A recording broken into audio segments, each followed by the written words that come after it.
What was happened there? The landlord and his wife were up very early and were surprised to see the scientist's door wide open.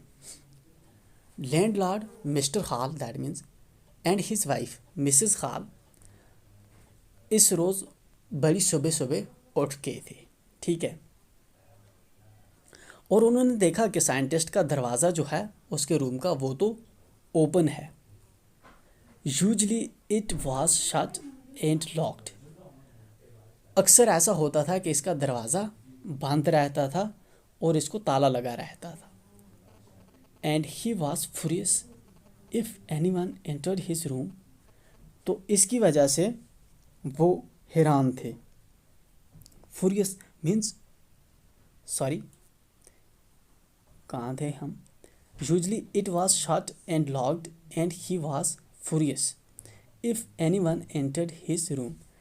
अक्सर ऐसा होता था कि उसका दरवाज़ा हमेशा से बंद रहता था, किसका? ग्रिफन का, और वो उसको ताला लगा रहता था। एंड ही वॉज फ्यूरियस, उसको गुस्सा आ जाता था। If any one entered his room, अगर कोई ग्रिफन के रूम में एंटर होता तो ग्रिफन को उसकी वजह से बहुत गुस्सा आ जाता था। The opportunity seemed too good to be missed. ये जो अपॉर्चुनिटी थी बड़ा अच्छा मौका था, ताकि ये जाकर देखना चाहते थे कि actually what is happening inside, Griffin के रूम के अंदर क्या हो रहा है। वो इस अपॉर्चुनिटी को मिस नहीं करना चाहते थे। They peeped round the door. Peeped means चुपके से देखना, मतलब झांक कर छुप कर देखना कि अंदर क्या हो रहा है। They peeped round the door, saw nobody and decided to investigate। अब इन्होंने जब छुपके से देखा कि रूम के अंदर तो कोई भी नहीं है, और ये अंदर चले गए, रूम के अंदर चले गए, और इन्होंने जानना शुरू किया कि actually what is happening inside this room. इस गुस्से वाले बंदे के कमरे में एक्चुअल में क्या चल रहा है, क्या लगा रहता है जो ये किसी के साथ शेयर नहीं करता। आज तो इनके पास मौका था, क्योंकि रूम के अंदर ग्रिफिन था नहीं और रूम भी ओपन था। The bed clothes were cold, showing that the scientist must have been up for some time। जो बेड क्लॉथ्स थे वो ठंडे हो चुके थे, जिससे ये पता लगता था कि शायद साइंटिस्ट जो है काफ़ी देर पहले यहाँ से बिस्तरे से निकला हुआ है। And stranger still the clothes and bandages that he always wore were lying about the room. और इन्होंने देखा कि ये काफ़ी स्ट्रेंज था, जो कपड़े और जो बैंडेजेस वगैरह या जो क्लॉथ्स वगैरह थे जो हमेशा वो पहन के रखता था, वो सारे के सारे रूम में ही पड़े हुए थे। आज उसने ये नहीं पहने थे। All of a sudden Mrs hall heard a sniff. Sniff का मतलब होता है जब कोई अचानक सी चीज़ आपके पास से गुजरती है तो आपको एक थोड़ी सी हवा या जो थोड़ी सी आवाज़ आती है कान में, that's sniff. All of a sudden Mrs hall heard a sniff. अब इतने में उसको एक स्निफ सुनाई दी, मतलब कोई, दैट मीन्स कोई बंदा पास से गुजरा जैसे। Close to her ear, a moment later the head on the bed post leapt up. इसके बाद जैसे उसको अपने पास से किसी के गुजरना उसने ऑब्जर्व किया, उसके बाद बेड पोस्ट से जो हैट थी वो ऊपर उठी। And dashed itself into her face. पहले वो ऊपर उठी और फिर खुद आकर मिसेस हॉल के सर में बजी, उसके फेस, मिसेस हॉल के फेस पे बजी आकर। Then the bedroom chair became alive. इसके बाद जो कुर्सी थी वहाँ पे रूम के अंदर, उसमें जान आ गई। Springing into the air it charged straight at her legs foremost. इतने में वो जो कुर्सी थी उसमें जान आ गई, वो अब ऊपर उठी, ठीक है, और उसने जंप की, उस कुर्सी ने सीधा आकर मिसेस हॉल के पाँव में लगी। As she and her husband turned away in terror, जैसे ही वो और उसका जो हस्बैंड था mister hall and Mrs hall, ये टेरर की वजह से, इस डर की वजह से जैसे घूमे, तो क्या हुआ इनके साथ? The extraordinary chair pushed them both out of the room and they appeared to slam and lock the door after them. अब इस कुर्सी ने क्या किया? पहले आकर उसके पाँव में बजी, जैसे ही डर के मारे पीछे हटे, ये कुर्सी फिर से ऊपर उठी। इस कुर्सी ने धक्का दिया इन दोनों को और रूम के बाहर निकाल दिया, और उसके बाद दरवाज़ा पीछे से बंद कर दिया, और उसके बाद दरवाज़ा लॉक हो गया। Mrs hall almost fell down the stairs in hysterics. Mrs hall बिल्कुल इस चीज़ को देखकर वो बिल्कुल डर की वजह से नीचे गिर ही चुकी थी। पूरी गिरी अभी नहीं थी, लेकिन गिरने ही वाली थी, ठीक है, गिरते गिरते रुक गई। She was convinced that the room was haunted.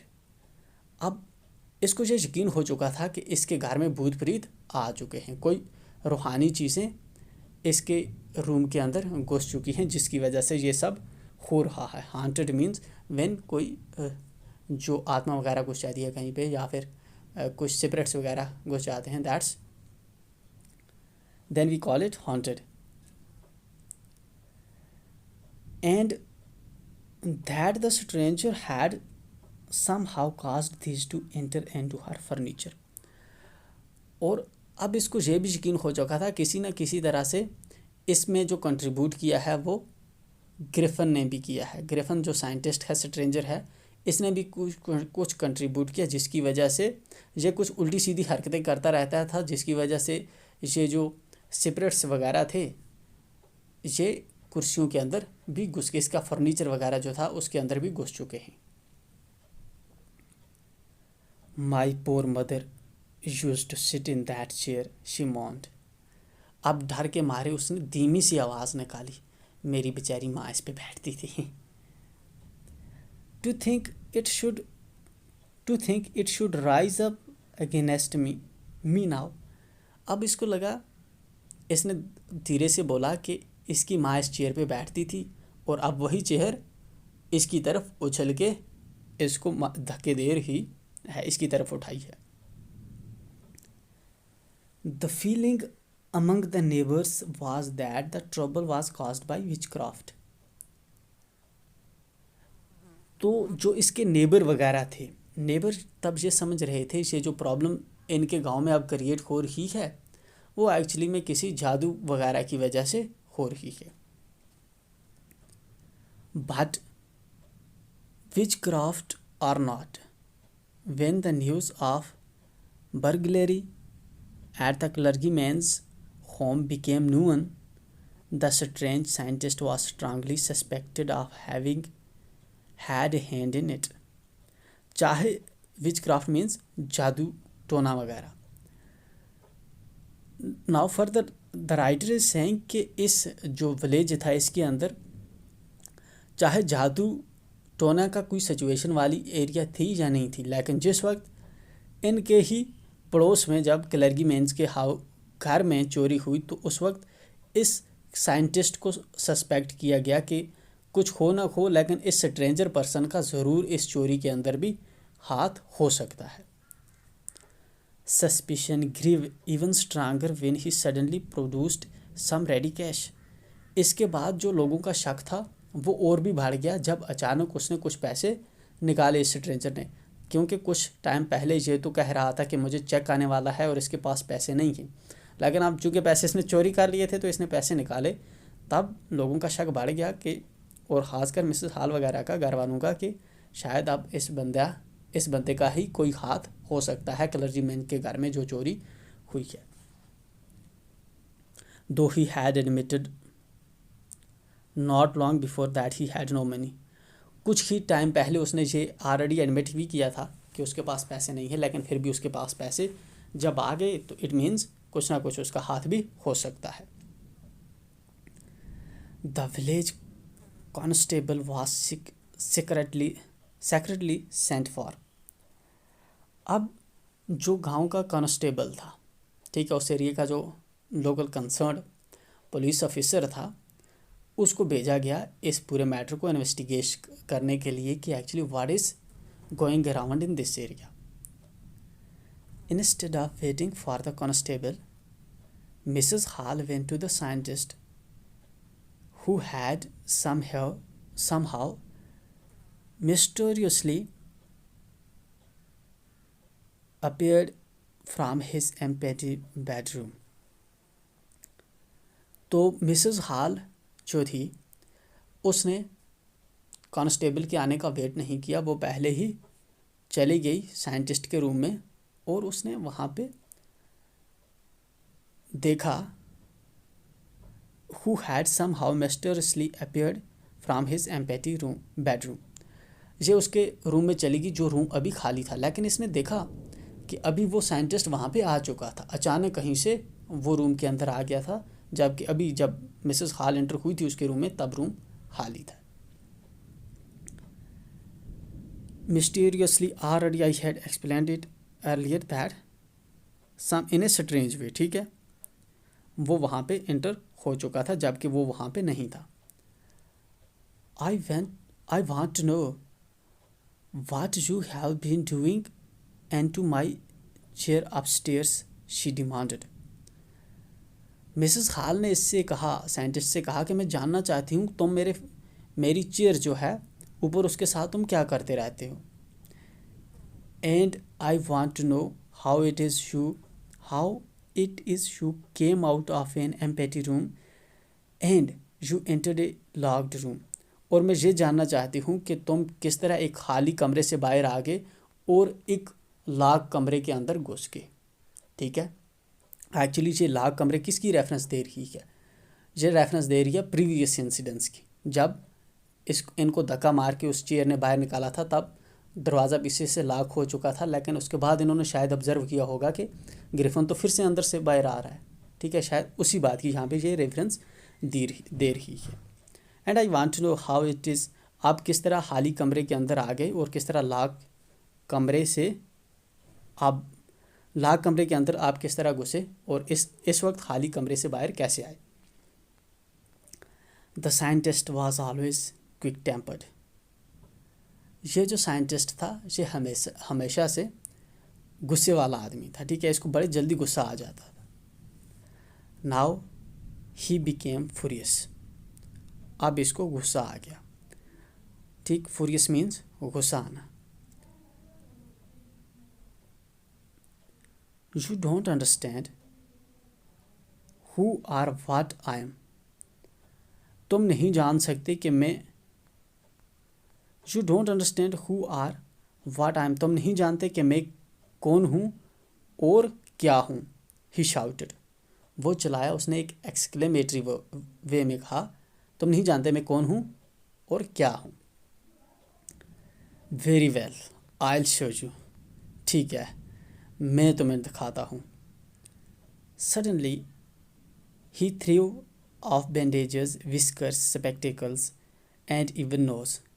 उसने अचानक ही अपनी बैंडेजेस निकाली, विस्कर्स निकाली, मूछें निकाली, स्पेक्टिकल्स, ग्लासेस जो उसने पहने थे, चश्मा पहना था वो निकाला, और जो नाक था वो भी निकाली, जो फेक नाक उसने पहनी हुई थी.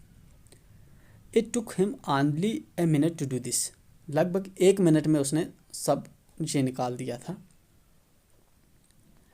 The horrified people in the bar found themselves steering A headless man. अब जो लोग बार्स वगैरह में थे, जब ये मूव कर रहा था रोड पे, तो लोग देख रहे थे कि वो ऐसे आदमी को देख रहे हैं जिसको सर ही नहीं है, क्योंकि सर पे जो भी इसने बैंडेजेस वगैरह पहनी थी वो रिमूव कर रही थी. ठीक है, जहाँ से ये क्लॉथ को रिमूव करता था वहाँ से ये ट्रांसपेरेंट हो जाता था, तो इसलिए बिना सर के आदमी दिख रहा था बार वालों को. Mister Jeffers the constable now arrived and was quite surprised to find that he had to arrest a man without a head. अब मिस्टर जाफर्स जो कांस्टेबल था, इन्वेस्टिगेटिंग ऑफिसर था एरिया का, वो पहुंच आया और वो ये देखकर हैरान हो गया कि अब उसको एक ऐसे आदमी को अरेस्ट करना है जिसका सर ही नहीं है, बिना सर वाले आदमी को उसको अरेस्ट करना है। But Jeffers was not easily prevented from doing his duty. लेकिन जेफर काफ़ी हॉनेस्ट ऑफिसर था, उसे कोई ईजली प्रिवेंट, कोई रोक नहीं सकता था उसकी ड्यूटी करने से। If A magistrates warrant ordered A person's arrest, then that person had to be arrested with or without his head। अगर मैजिस्ट्रेट कांस्टेबल को कोई वारंट दे दे, चाहे उस आदमी का हेड हो या हेड ना हो, उसका सर हो चाहे उसका सर ना हो, जाफ़र की ड्यूटी है उसको अरेस्ट करना, तो जाफ़र कांस्टेबल उसको अरेस्ट करेगा। He was very honest person. There followed a remarkable scene as the policemen tried to get hold of a man who was becoming more and more invisible। तो यहाँ पे नज़ारा और ही दिलचस्प होता गया, जैसा कि पुलिस मैन ने इस बंदे को पकड़ने की कोशिश की, ग्रिफिन को पकड़ने की कोशिश की, तो ये और भी इनविजिबल होता गया। As he threw off one garment after another, finally a shade flew into the air and the constable found himself struggling with someone he could not see at all। तो जैसे जैसे जाफर इसको पकड़ने की कोशिश कर रहा था, ग्रिफिन और भी इनविजिबल होता जा रहा था, मतलब ट्रांसपेरेंट होता जा रहा था, क्योंकि ये एक के बाद दूसरा अपना गारमेंट उतारता था, एक के बाद दूसरा, जैसे जैसे ये कपड़े उतारता गया ऐसे ऐसे ये ट्रांसपेरेंट बनता गया। और आखिरकार फाइनली उसने एक शेड जो थी वो हवा में उड़ी। उसके बाद जाफर को लगा कि वो एक ऐसे पर्सन के साथ स्ट्रगल कर रहा है जो इसको वो देख नहीं पा रहा, क्योंकि अब ग्रिफिन बिल्कुल इनविजिबल हो चुका था। Some people tried to help him but found themselves hit by blows that seem to come from nowhere. कुछ लोगों ने चाहा कि वो कांस्टेबल की मदद करें इस स्ट्रेंज आदमी को पकड़ने के लिए, लेकिन उन्होंने फिर ऑब्जर्व किया कि उनको कहीं से मुक्के पड़ रहे हैं, कहाँ से पड़ रहे हैं कोई पता नहीं, लेकिन उनको कोई मार रहा है। In the end Jaffers was knocked unconscious as he had a last attempt to hold on to the unseen scientist. आखिरी अटेम्प्ट के वक्त जब उसने उसको पकड़ने की कोशिश की तो फाइनली उसको ग्रिफिन ने उसको मारा, और जिसकी वजह से वो बेहोश हो चुका था। अब जाफर बेहोश हो चुका था। There was nervous excited cries of, जहाँ पे पूरे सब लोग परेशान हो चुके थे और नर्वस हो चुके थे। होल्ड हिम, पकड़ो उसको, but this was easier said than done. ये बहुत आसान था कहना कि पकड़ो उसको, ग्रिफिन को पकड़ो, लेकिन इसको पकड़ नहीं पाते थे। इस स्ट्रेंज पर्सन को पकड़ना बहुत मुश्किल था। Griffin had shaken himself free and no one knew where to lay hands on him. तो ग्रिफिन ने सबको झटका दिया और सबको इधर उधर करके अब ग्रिफिन निकल चुका था। अब कोई आदमी नहीं जानता था कि ग्रिफिन को पकड़ें, और लेकिन पकड़ें कहाँ से, किस जगह से हम ग्रिफिन को पकड़ सकते हैं। This is how Griffin again become invisible. So this was the story that we discussed till now. Now my question is that क्या हम ह्यूमन की बॉडी को ट्रांसपेरेंट बना सकते हैं? ठीक है, अगर हम बना सकते हैं तो कैसे बना सकते हैं? I'll take your comments। तो आप नीचे कमेंट सेक्शन में लिखेंगे अगर ह्यूमन बॉडी ट्रांसपेरेंट बन सकती है। आपके पास कोई आइडिया है कि हम ह्यूमन की बॉडी को कैसे ट्रांसपेरेंट कर सकते हैं? ठीक है, और फिर मेरा पहले ही वाला क्वेश्चन है यहाँ पे भी कि अगर आपकी बॉडी ट्रांसपेरेंट बन जाती है तो